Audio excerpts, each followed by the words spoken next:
ఇదే సమావేశంలో పాల్గొన్న మాజీ ఎంపీ బాల్కసుమన్ మాట్లాడుతూ Kyathanpally municipal chairman vice chairman BRS CPI కైవసం చేసుకుంటుందన్నారు. 10 మంది బీఆర్ఎస్ కౌన్సిలర్లు 4 గురు సిపిఐ కౌన్సిలర్లు ఉన్నారని 51 రోజులుగా ఎలాంటి ప్రలోభాలకు లొంగకుండా చైర్మన్ వైస్ చైర్మన్ పదవులకు బీఆర్ఎస్ సిపిఐ కైవసం చేసుకుంటుందన్నారు. ప్రజా తీర్పును పట్టపగలే హత్య చేసేలా కాంగ్రెస్ ప్రభుత్వం వ్యవహరించిందన్నారు బాల్కసుమన్. పోలీసులు కాకుండా కాంగ్రెస్ కార్యకర్తల్లా పనిచేస్తున్నారని ఆరోపించారు. అధికారులు విశాఖ ఇండస్ట్రీ ఎంప్లాయీస్ లాగా కాకుండా అధికారులుగా పనిచేసి ఎన్నిక సజావుగా సాగేలా చూడాలని కోరారు. నిజమైన ప్రజా తీర్పు కాంగ్రెస్ ప్రభుత్వానికి అనుకూలంగా లేదన్నారు బాల్కా. ప్రజాపాలన కాదు పాపు పాలన, దోపిడి దొంగల పాలన సాగుతుందన్నారు. ఎన్నికల సజావుగా జరిగేలా చూడకుంటే ప్రభుత్వానికి రాబోయే రోజుల్లో ప్రజలు ఉరివేయక తప్పదని హెచ్చరించారు.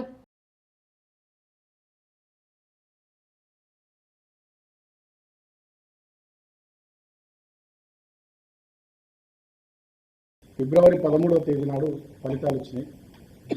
ఆ ఫలితాలు వచ్చిన అనంతరం కాంగ్రెస్ పార్టీ ప్రభుత్వంలో ఉందనేటటువంటి అహంకారంతో పోలీసులను వాడుకొని అదేవిధంగా చాలా చోట్ల దౌర్జన్యాలు చేసి రాష్ట్ర వ్యాప్తంగా ప్రజా తీర్పును పట్టపగలే హత్య చేసే విధంగా చాలా మున్సిపాలిటీల్లో గొడవలు చేసి వాళ్లకు మ్యాజిక్ ఫిగర్ దాటకుండా మెజారిటీ రాకుండా ఎలాగైనా అధికారం ఉంది కదా అనేటటువంటి అహంకారంతో రేవంత్ రెడ్డి గారు ముఖ్యమంత్రి గారి నుంచి మొదలుకొని రాష్ట్ర మంత్రులు అదేవిధంగా రాష్ట్రంలో ఉన్న వివిధ నియోజకవర్గాల్లోని ఎమ్మెల్యేలు కాంగ్రెస్ పార్టీ నాయకులు చాలా అరాచకాలు దుర్మార్గాలు చేశారు. దానికి ప్రత్యక్ష ఉదాహరణ ఇక పరాకాష్ఠకు పోయినటువంటి మున్సిపాలిటీ ఏమైనా ఉందంటే అది మంచిర్యాల జిల్లా చెన్నూరు అసెంబ్లీలోని మా కేతంపల్లి మున్సిపాలిటీ.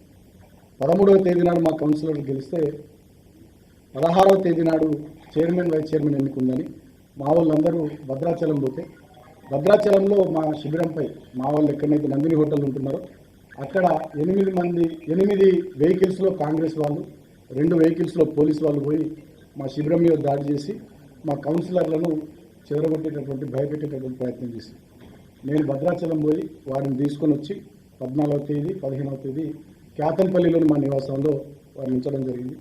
16వ తేదీ నాడు మేమంతా కూడా మున్సిపల్ కౌన్సిల్కు చైర్మన్ ఎన్నిక వైస్ చైర్మన్ ఎన్నికకు బయలుదేరిన క్రమంలో ఇన్ టైంకి మేము కౌన్సిల్ హాల్కు పోకుండా అడ్డంకులు సృష్టించి పోలీసులు సుమారు 900 మంది పోలీసులు బందోబస్తు పెట్టి ఆ రోజు కాంగ్రెస్ పార్టీకి సంబంధించినటువంటి నాయకులు కార్యకర్తలు మున్సిపల్ ఆఫీసు ప్రాంగణంలోకి పోయి నానా బీభత్సం సృష్టించి ఆ రోజు ఎన్నికను వాయిదా వేయించారు. 16వ తేదీ నాటి నుండి 17వ తేదీ 17వ తేదీ నాడు కూడా మేము ఇన్ టైంకి పోయే ప్రయత్నం చేస్తుంటే కేతంపల్లి ఆర్ఓబి దగ్గర మా 21వ వార్డు కౌన్సిలర్ బొబ్బర స్వర్ణలత గారి అత్తగారు కంప్లైంట్ ఇచ్చారని చెప్పి మా కౌన్సిలర్లందరూ నాపి ఒక ఎఫ్ఐఆర్ ఫేక్ కంప్లైంట్ పట్టుకుని వచ్చి ఒక ఎఫ్ఐఆర్ చూపించి మమ్మల్ని ఆ రోజు కూడా నిలువరించే ప్రయత్నం చేశారు. కానీ మా కౌన్సిలర్ గారు చాలా స్పష్టంగా పోలీసులు నిలదీసింది. అసలు మా అత్తకు చదివే రాదా, ఆమె కంప్లైంట్ ఎట్లా రాసింది, మా అత్త సంతకమే పెట్టది, ఆమె సంతకం ఎట్లున్నది ఇడా అని చెప్పి నిలదీస్తే పోలీసు వాళ్ళు నిలిమింది. అంటే దాన్ని బట్టి అర్థమైంది ఏంటంటే పోలీసు వాళ్ళు తెలంగాణ రాష్ట్రంలో కాంగ్రెస్ పార్టీ కార్యకర్తలు అయిపోయింది. అయినప్పటికీ కూడా నేను కోలక్ష్మి అక్క మా ఎమ్మెల్యే ఆసిఫాబాద్ ఇన్ఛార్జ్ వచ్చారు. అక్కడికి మేము పోలీసులతో గట్టిగా మాట్లాడి మా 14 మంది కౌన్సిలర్లను హాల్ పంపాం.